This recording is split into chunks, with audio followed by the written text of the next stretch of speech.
Book of 2 Chronicles, chapter 21. Welcome back to Bible Breakdown. Today we're reading 2 Chronicles 21.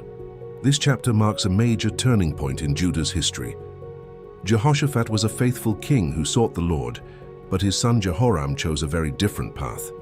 We'll see how one generation's faith does not automatically become the next generation's faith.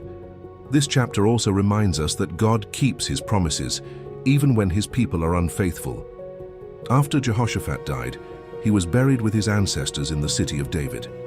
His son Jehoram became king in his place. Jehoram had several brothers: Azariah, Jehiel, Zechariah, Azariah, Michael, and Shephatiah. Their father, Jehoshaphat, had given them generous gifts of silver, gold, valuable possessions, and fortified cities throughout Judah. However, he gave the kingdom to Jehoram because he was the firstborn. Once Jehoram had firmly established himself as king, he killed all of his brothers with the sword. He also put some of the leaders of Israel to death. Jehoram was 32 years old when he became king, and he reigned in Jerusalem for 8 years. Instead of following the example of his father Asa and Jehoshaphat, Jehoram followed the ways of the kings of Israel, just as the family of Ahab had done. He had married a daughter of Ahab, and he did what was evil in the sight of the Lord.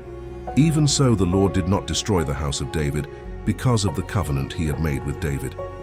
God had promised that David's descendants would continue, and the Lord remained faithful to that promise.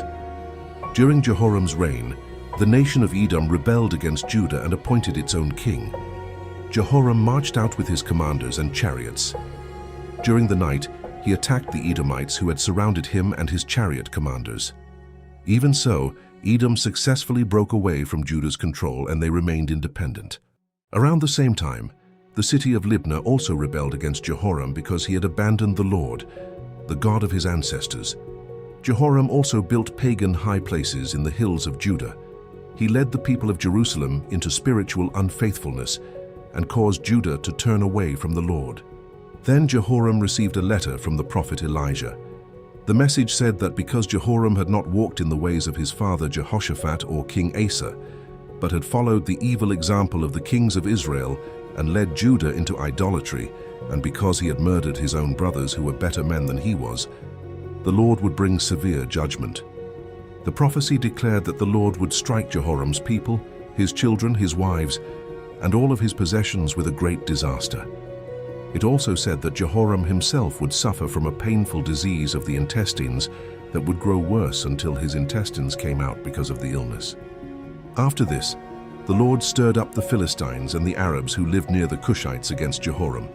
They invaded Judah, attacked the royal palace, carried away everything they found there, and took his sons and wives captive.